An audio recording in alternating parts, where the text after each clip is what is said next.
Bonjour, c'est Ed pour la revue du Maker de Easy Cloud Company, un dripper bien conçu qui a un flux d'air extrêmement bien pensé, qui lui permet d'une part de ne pas fuir, ensuite d'avoir une bonne production de vapeur, mais surtout un excellent rendu des saveurs. On va voir tout ça en détail, mais comme d'habitude, on commence rapidement par le contenu de la boîte. Dans la boîte, vous trouverez bien sûr le dripper. Il sera monté d'origine avec un drip type large. Vous aurez un accessoire qui permettra de monter n'importe quel drip type 510 si vous préférez. Vous aurez également une pochette de spare avec des joints et des vis de rechange pour le plateau, une clé Allen donc pour les vis du plateau, ainsi que ce petit accessoire en plastique, pas indispensable mais sympa. C'est simplement un support pour atomiseur. Et voilà le Maker en gros plan. C'est un dripper plutôt compact, il est au standard 22 mm. À la base, vous aurez bien sûr la connexion 510, elle a la particularité de se régler avec une clé Allen, une clé à 6 pans.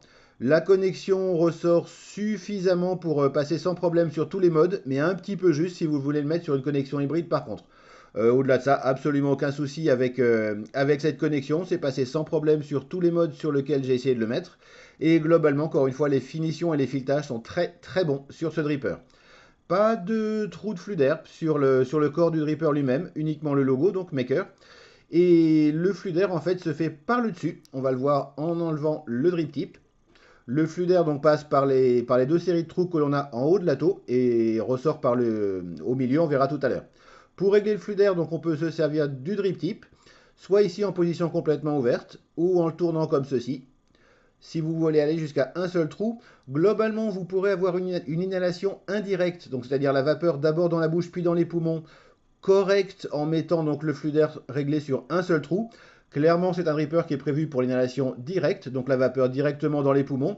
Le rendu de saveur est en fait bien meilleur, paradoxalement, en laissant le flux d'air complètement ouvert ou alors éventuellement en fermant un ou deux trous.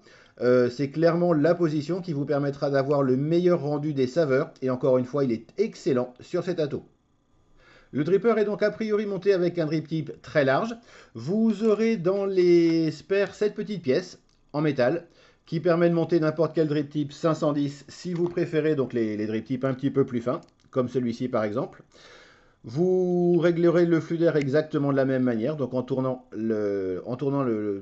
top cap donc de la même manière que le dripper.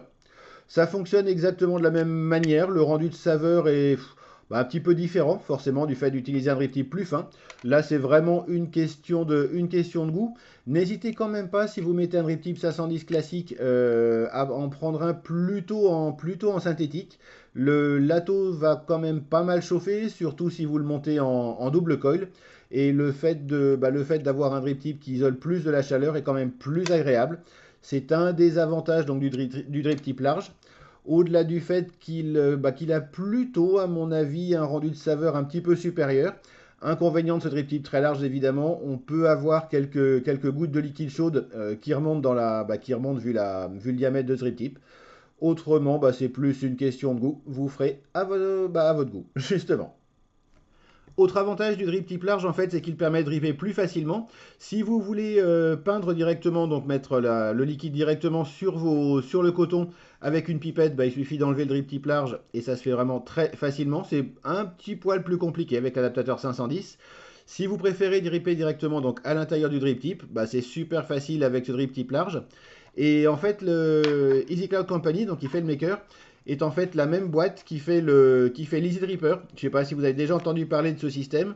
C'est une bouteille à dripper en fait. Vous allez mettre votre liquide dans la bouteille, refermer le capuchon et ensuite pour dripper, il suffira directement de se servir comme ceci. Ça marche super bien. Allez voir leur site si vous ne connaissez pas le système. C'est donc la même boîte qui fait le maker. En fait, j'ai découvert le maker sur le salon de la vape de Francfort où il y avait le stand d'Easy Maker. C'est vraiment un système qui est super pratique. Si vous dripez, vraiment, n'hésitez pas à investir là-dedans. C'est absolument génial. On va rapidement le démonter, voir un petit peu comment ça se passe à l'intérieur. Au niveau du drip tip, donc rien de particulier. Drip tip très large, avec également donc les deux encoches de passage du flux d'air que l'on va retrouver de la même manière sur l'adaptateur 510. On les a vus tout à l'heure. À l'intérieur, en fait, c'est une conception qui est relativement simple mais efficace. Le corps du dripper va avoir en fait donc les arrivées d'air supérieures à ce niveau-ci et l'air va ressortir en dessous à ce niveau-là. Les arrivées d'air arrivent en fait pratiquement au ras du bord supérieur donc du plateau. Un système relativement simple, encore une fois, les pièces sont très bien conçues. L'usinage est absolument irréprochable. Les passages d'air sont très simples. Et encore une fois, ça marche très bien. Cette conception permet également, puisqu'on n'a pas du tout d'ouverture sur tout le bas de l'atto, de n'avoir évidemment absolument aucune fuite, même si vous dripez un petit peu trop. Le plateau lui-même qui est encore trempé. Un plateau extrêmement simple, deux postes, le positif, le négatif. Les trous pour le passage des pattes de vos résistances font 2,5 mm, ce qui sera globalement suffisant dans la plupart des cas. Les vis sont avec une empreinte 6 pans, donc une clé Allen. Seul petit regret qu'on peut éventuellement avoir sur ce dripper, c'est que la cuve n'est peut-être pas assez profonde. Ça aurait pas été plus mal d'avoir une cuve un petit peu plus profonde. Elle est dans la bonne moyenne, sans aucun souci, mais c'est vrai qu'une cuve très profonde présente quand même pas mal d'avantages, même si ça aurait probablement augmenté un petit peu la taille du dripper. Encore une fois, une conception qui est très simple, très efficace. L'originalité vraiment de ce dripper tient plus dans cette pièce-là, avec le flux d'air donc qui va arriver sur le côté donc directement sur les résistances. Pour le remonter, évidemment, il va falloir le mettre comme ceci, de manière à ce que les flux d'air arrivent bien directement sur les résistances, et non pas comme cela, évidemment. Pour ce qui est du montage, rien de très compliqué, mais juste un petit piège à éviter en fait. Globalement, c'est un atto qui est prévu pour le double coil. Encore une fois, sur les arrivées d'air, on a un réglage par le bas, mais on ne peut pas complètement occulter un côté. Donc c'est un atto qui est clairement prévu pour le double coil. On peut quand même faire du simple coil si vous voulez, en mettant en fait le coil au milieu et en mettant le coton un petit peu en forme de S. Vous aurez ce montage sur la vidéo que Grim Green, en anglais donc, a fait du maker. J'ai essayé ce montage et pour moi il fonctionne pas terrible, en tout cas moins bien qu'en double coil. Donc pour résumer, c'est un dripper qu'on peut éventuellement monter en simple coil. Encore une fois, pour moi, le rendu des saveurs est bien meilleur en double coil. Et c'est donc un système double coil qu'on va commencer maintenant à faire.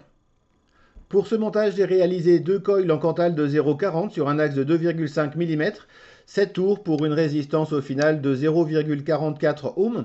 Les deux points importants quand vous allez faire vos montages sur ce dripper, c'est d'une part de ne pas faire vos résistances trop proches du bord du plateau, simplement parce que le corps de l'atto est relativement épais et que il faut laisser de la place en fait à l'intérieur, donc pour cette partie-ci, donc avec les trous d'aération. Si vous faites vos montages trop proches du bord du plateau, ça va faire tout simplement un court-circuit en fait quand vous allez remettre le corps de l'atto. En fait, vos résistances vont toucher cette partie-ci à l'intérieur, donc qui est encore une fois plus épaisse. C'est encore plus vrai si vous faites des résistances avec des spirés espacés, donc ils vont être relativement larges. Il faudra en aucun cas que, grosso modo, les pattes de vos résistances ou vos résistances elles-mêmes soient à moins d'un millimètre et demi à peu près du bord. Donc pensez bien à laisser de la place à ce niveau-là encore une fois pour le passage du corps de l'atto. Et pensez également à faire vos résistances relativement basses. Une fois que ce sera installé, en fait, on le voit à l'intérieur, les trous d'aération sont un tout petit peu plus haut que le bord de la base de l'atto. Donc encore une fois, faites plutôt vos résistances relativement bas sur le plateau, ne les faites pas remonter trop haut. Sinon le flux d'air sera trop éloigné de vos résistances et vous y perdrez en saveur. Sinon, c'est un montage qui est relativement simple, il suffit de remettre le coton et on sera prêt. Pour ce qui est du coton, le plus simple et le plus efficace, c'est simplement donc une fois votre coton passé dans les résistances, vous le coupez relativement court, de manière à avoir des mèches courtes également, qui arrivent juste en fait en bas de la cuve une fois qu'elles sont repliées. C'est vraiment ce qui est le plus simple et ce qui à mon avis marche le mieux. Et voilà, vous savez tout sur le Maker. Un très bon dripper, vraiment, ça fait à peu près 2 mois que je l'ai acheté et je m'aperçois qu'en fait je m'en sers vraiment beaucoup. C'est pour ça que j'ai choisi de vous en faire la revue. Ses gros avantages vont être d'une part de ne pas fuir du tout. Là pour le coup il n'y a absolument aucun souci de fuite avec ce dripper. Il est vraiment facile à vivre, pas difficile à monter. Il a une bonne production de vapeur, mais surtout un vraiment excellent rendu de saveur. Le fait également qu'on puisse remplacer le drip type large par un drip type 510 est plutôt bienvenue. Les finitions sont vraiment très bonnes, pas grand chose à lui reprocher en fait. C'est clairement une conception qui est un petit peu originale, ça plaira ou ça plaira pas, mais en soi, dans son concept et avec son design, il n'y a pas vraiment de défaut que j'ai trouvé sur ce dripper. Peut-être éventuellement de ne pas vraiment être prévu pour le simple coil, mais encore une fois, c'est vraiment lié à la conception même de ce dripper. Si vous souhaitez le trouver, vous pouvez aller directement sur le site de Easy Cloud Company. Je vous mettrai le lien dans la description de cette vidéo. Il doit bien se trouver dans d'autres magasins également, mais a priori, il n'est quand même pas super distribué. Vous pourrez le trouver donc sur le site du fabricant directement pour 66 $, ce qui est un prix tout à fait acceptable et tout à fait cohérent compte tenu de l'originalité de son concept et surtout de sa qualité de fabrication. On est au tout début, j'allais dire au tout début du high-end, peut-être pas, mais en tout cas vraiment sur la très très bonne fabrication. Si vous avez d'autres questions sur ce dripper, n'hésitez pas à les poser dans les commentaires de cette vidéo. J'y répondrai le plus rapidement et le plus précisément possible. Si vous appréciez ces revues, n'hésitez pas à vous abonner à la chaîne en cliquant ici. Il me reste à vous souhaiter une excellente vape et à la prochaine.